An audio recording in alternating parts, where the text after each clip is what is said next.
হরে কৃষ্ণ। আগামী 16ই আগস্ট 2025 পালিত হবে জন্মাষ্টমী মহোৎসব, বৈষ্ণবদের সবচেয়ে বড় উৎসব। এই দিন ভগবান শ্রীকৃষ্ণ এই ধরাধামে অবতীর্ণ হয়েছিলেন। ব্রহ্মবৈবর্ত পুরাণে তো উল্লেখ করা হয়েছে যে যে ব্যক্তি ভগবান শ্রীকৃষ্ণের জন্মাষ্টমীতে উপবাস থাকে, ব্রত পালন করে, সেই ব্যক্তির 20 কোটি একাদশী ব্রতের ফল লাভ হয় এবং তার গত 100 বছরের যত পাপ আছে তাও নাশ হয়। তাহলে নিশ্চয়ই বুঝতে পারছেন যে এই জন্মাষ্টমী ব্রতটি কিন্তু আমাদের সবার অবশ্যই পালনীয়। তো চলুন জেনে নেওয়া যাক যে কিভাবে এই ব্রতটি আমরা পালন করব। জন্মাষ্টমীর দিন ব্রহ্ম মুহূর্তে ঘুম থেকে উঠে ভগবান শ্রীকৃষ্ণের সামনে যে সংকল্প গ্রহণ করুন যে হে কৃষ্ণ, আজ আমি জন্মাষ্টমী ব্রতটি পালন করব।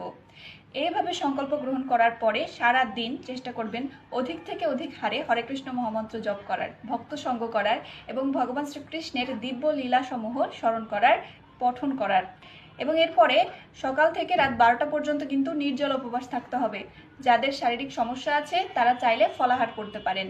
রাত 12টার পরে আপনার গৃহে ভগবান শ্রীকৃষ্ণের যেই বিগ্রহই আছে সেই বিগ্রহেরই অভিষেক করতে হবে। যদি গোপাল থাকে তাহলে গোপালের অভিষেক করবেন এবং তাকে খুব সুন্দর করে শৃঙ্গার করবেন এবং তাকে নানান রকমের ভোগ রন্ধন করে অর্পণ করবেন।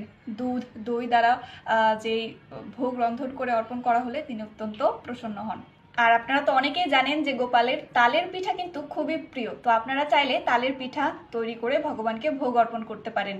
এছাড়াও এই দিনে ভগবান শ্রীকৃষ্ণের হৃদয়ে যে বাস করছে শ্রীমতী রাধারানী, তার কিন্তু গুণগান করতে পারেন। শ্রীমতী রাধারানীর 108 যে নাম আছে সেগুলো আপনারা পাঠ করতে পারেন। তো এইরকম ভাবে আপনারা ব্রতটি পালন করবেন। পরের দিন সকালে যথাসময়ে পালন সম্পন্ন করবেন, মানে ব্রতটি ভঙ্গ করবেন। সবাইকে আবারও জানাচ্ছি জন্মাষ্টমী মহোৎসবের অনেক অনেক শুভেচ্ছা। হরে কৃষ্ণ, রাধে রাধে।